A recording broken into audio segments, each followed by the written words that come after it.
എല്ലാവർക്കും നമസ്കാരം. Welcome back to നിയാൻസ്.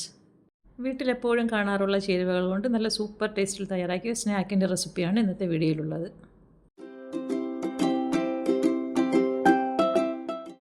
ഇത് തയ്യാറാക്കുന്നതിന് വേണ്ടി അരക്കപ്പ് റവ എടുക്കാം. അത് ഒരു പാത്രത്തിലേക്ക് ഇട്ട് കൊടുക്കാം.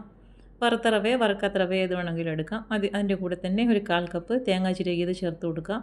മധുരത്തിന് ആവശ്യമായ 1/4 കപ്പ് പഞ്ചസാരയും കൂടി ചേർത്ത് കൊടുക്കാം.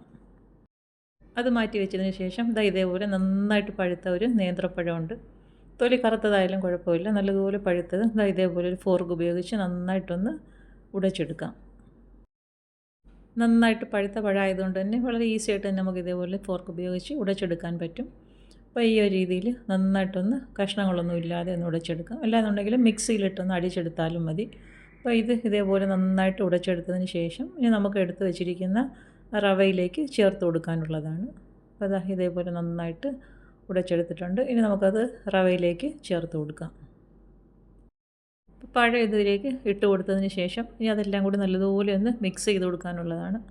അപ്പോൾ പഴമെല്ലാം അതിലേക്ക് ഇട്ട് കൊടുത്തിട്ടുണ്ട്. ഇനി ആ ഫോർക്ക് ഉപയോഗിച്ച് തന്നെ നല്ലതുപോലെ ഒന്ന് മിക്സ് ചെയ്തെടുക്കാം. ആ പഴത്തിൻ്റെ നനവ് കൊണ്ട് തന്നെ നന്നായിട്ടിത് മിക്സ് ചെയ്തെടുക്കാൻ പറ്റും. ആ ഒരു രീതിയിൽ നല്ലതുപോലെ ആ പഴം എല്ലാ ഭാഗത്തും ആവത്തക്ക രീതിയിൽ നന്നായിട്ടൊന്ന് മിക്സ് ചെയ്തെടുക്കാം. ഈ ഒരു രീതിയിൽ എടുത്ത് വെച്ച് റവയും പഴവും തേങ്ങയും പഞ്ചസാരയും എല്ലാം കൂടി നന്നായിട്ട് മിക്സ് ചെയ്തതിന് ശേഷം ഇനി ഇതിലേക്ക് ചേർത്ത് കൊടുക്കേണ്ടത് 1/4 കപ്പ് പാലാണ്. തിളപ്പിച്ച് തണുപ്പിച്ചെടുത്തതാണ്. അപ്പോൾ 1/4 കപ്പ് പാൽ ഇതിലേക്ക് ഒഴിച്ചു കൊടുക്കാം. ഇനി ഇതിലേക്ക് കുറച്ച് ഏലക്കാപ്പൊടിയും കൂടെ ചേർത്ത് കൊടുക്കാം. വീണ്ടും നന്നായിട്ട് സ്പൂൺ ഉപയോഗിച്ചൊന്ന് മിക്സ് ചെയ്ത് കൊടുക്കാം. ഈ ഒരു രീതിയിൽ നന്നായിട്ട് മിക്സ് ചെയ്ത് കൊടുത്തതിന് ശേഷം നമുക്കൊരു 10 മിനിറ്റ് ഇത് റെസ്റ്റ് ചെയ്യാൻ വേണ്ടി മാറ്റി വയ്ക്കണം. അപ്പോൾ ചേർത്ത് കൊടുത്ത പാൽ എല്ലാ ഭാഗത്തും പിടിക്കത്തക്ക രീതിയിൽ നന്നായിട്ടൊന്ന് ഇളക്കി കൊടുക്കാം. ഇങ്ങനെ മിക്സ് ചെയ്ത് കൊടുത്തതിന് ശേഷം മാറ്റി വയ്ക്കുമ്പോൾ അത് കുറച്ചുകൂടെ ഒന്ന് തിക്കായിട്ട് വരും. അപ്പം റവയൊക്കെ നല്ലതുപോലെ ഒന്ന് കുതിർന്ന് വരും. ആ ഒരു സമയം അത്രയും നമുക്ക് അത് റെസ്റ്റ് ചെയ്യാൻ മാറ്റി വയ്ക്കാം. അപ്പോൾ അത് നല്ലതുപോലെ മിക്സ് ചെയ്തെടുത്തിട്ടുണ്ട്. ഇനി ഒരു 10 മിനിറ്റ് ഇതൊന്ന് റെസ്റ്റ് ചെയ്യാൻ വേണ്ടി മാറ്റി വയ്ക്കാം. ഇപ്പോൾ ഇതൊരു 10 മിനിറ്റ് കഴിഞ്ഞ് കുറച്ചുകൂടെ ഇത് തിക്കായിട്ട് വന്നിട്ടുണ്ട്. ഒന്നുകൂടെ ഒന്ന് ഇളക്കി കൊടുത്തതിന് ശേഷം 1 സ്പൂണോളം വെള്ളം നമുക്കിതിലേക്ക് ചേർത്ത് കൊടുക്കാം. 1 ടീസ്പൂൺ വെള്ളം മതിയാകും. അതും കൂടി ഇതിലേക്ക് ഒഴിച്ചു കൊടുത്ത് വീണ്ടും ഒന്നുകൂടി ഒന്ന് മിക്സ് ചെയ്ത് കൊടുക്കാം. അപ്പം കറക്റ്റായിട്ട് ആ ഒരു പരുവത്തിലാണ് കിട്ടേണ്ടത്. അതുപോലെ നന്നായിട്ടൊന്ന് മിക്സ് ചെയ്ത് കൊടുക്കാം. വെള്ളത്തിന് പകരം 1 സ്പൂണ് പാല് ചേർത്ത് കൊടുത്താലും മതി. അപ്പോൾ ഈ ഒരു രീതിയിൽ നല്ലതുപോലെ ഒന്ന് മിക്സ് ചെയ്ത് കൊടുക്കാം. ഇനി ഇതിലേക്ക് നമുക്കൊരു കുറച്ച് ബേക്കിംഗ് സോഡയും കൂടെ ചേർത്ത് കൊടുക്കണം. ഒരു 1/4 ടീസ്പൂണോളം ബേക്കിംഗ് സോഡ ചേർത്ത് കൊടുക്കാം. ഇനി വീണ്ടും അത് നല്ലതുപോലെ ഒന്ന് മിക്സ് ചെയ്ത് കൊടുക്കാം. അപ്പോൾ ചേർത്ത് കൊടുത്ത ആ സോഡ എല്ലാ ഭാഗത്തും പിടിക്കത്തക്ക രീതിയിൽ നന്നായിട്ടൊന്ന് മിക്സ് ചെയ്ത് കൊടുക്കാം.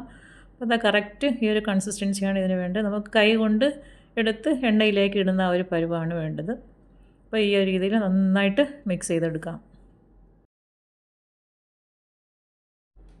ഇതേപോലെ കൈ കൊണ്ട് നുള്ളിയെടുത്ത് എണ്ണയിലേക്ക് ഇട്ട് കൊടുക്കാനാണ്. പ്രത്യേകിച്ച് ഷേപ്പൊന്നുമില്ല. ഈ ഒരു പരുവത്തിൽ വേണം ഇത് തയ്യാറാക്കിയെടുക്കാൻ. ഇനി വറുക്കാനുള്ള പാത്രത്തിലേക്ക് എണ്ണ ഒഴിച്ചു കൊടുത്ത് ചൂടാക്കിയെടുക്കാം. എണ്ണ ചൂടായി വരുമ്പോൾ ഇതേപോലെ കുറേശ്ശെയായിട്ട് അതിനടുത്ത് നമുക്ക് എണ്ണയിലേക്ക് ഇട്ട് കൊടുക്കാം.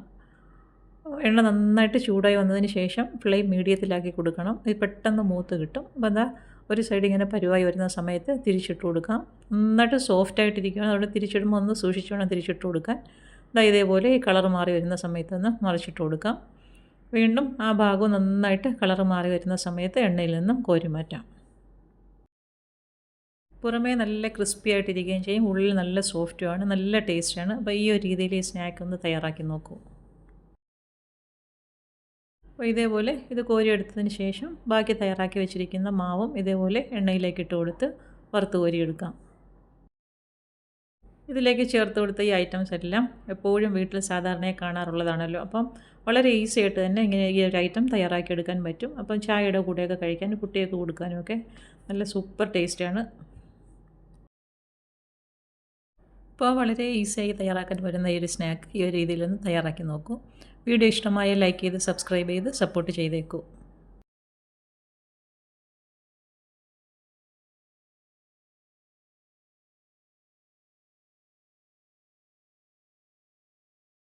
ഇതൊന്ന് മുറിച്ച് കാണിക്കാം. പുറമേ നല്ല ക്രിസ്പി ആയിട്ടിരിക്കുകയാണ്.